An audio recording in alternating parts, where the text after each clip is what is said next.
और पूरा विश्व जो था एकजुट हमारे साथ खड़ा हुआ। जब पहलगाम टेरर स्ट्राइक के बारे में जब हमने बोला आप निंदा कीजिए, पूरा विश्व हमारे साथ कदम से कदम मिला के उसकी निंदा की। और जैसे आपको पता है टेररिस्ट टारगेट, तो 9 टारगेट हम लोगों ने नियुक्त किए थे और इस टारगेट में ये हमने यकीन किया था कि इसमें कोई इनोसेंट नहीं खत्म होना चाहिए और कोई मिलिट्री टारगेट को भी हम नहीं उस टाइम डिस्ट्रॉय करना चाहते थे। हम टेररिस्ट टारगेट को डिस्ट्रॉय करना चाहते थे, टेररिस्ट टारगेट में जो ट्रेनिंग देते उनको डिस्ट्रॉय करना चाहते थे और जो उनको इंडोक्ट्रिनेशन करते थे या उनको तरबियत देते थे, जिनको हम बोलते हैं कि उनके आका, उनको डिस्ट्रॉय करना चाहते थे। और यही चीज हमने 9 टारगेट में की, जिसमें 7 टारगेट में आर्मी ने किया था, 2 एयरफोर्स ने किया था। और इस बार हमने हर टारगेट को डिस्ट्रॉय करने का प्रूफ भी दिखाया दुनिया को।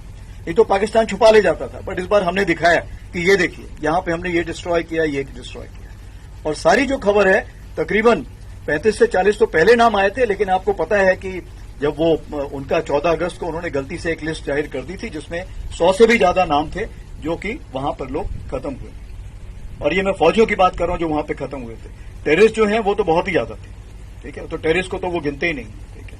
तो ये मैं आपको बताना चाहता हूं कि इस बार भारत देश पूरी तैयारी के साथ है और इस बार वो संयम नहीं रखेगा जो सिंदूर 1.0 में हमने संयम रखा था। इस बार हम आगे की कार्रवाई करेंगे और कुछ ऐसी कार्रवाई करेंगे कि हो सकता है पाकिस्तान को सोचना पड़े कि उसे इतिहास में, भूगोल में रहना है कि नहीं रहना है। अगर उसे भूगोल में अपनी जगह बनानी है तो उसके लिए उसे जो स्टेट स्पॉन्सर टेररिज्म जिसको हम बोलते हैं, यानी कि उसका देश जो टेररिज्म को स्पॉन्सर कर रहा है उसे रोकना पड़ेगा। तो आप अपनी पूरी तैयारी करके रखिए और अगर परवरदिगार चाहेंगे, भगवान चाहेंगे, वाहेगुरु चाहेंगे तो बहुत जल्दी ही आपको मौका मिलेगा। उसके लिए ऑल द बेस्ट। जय हिंद।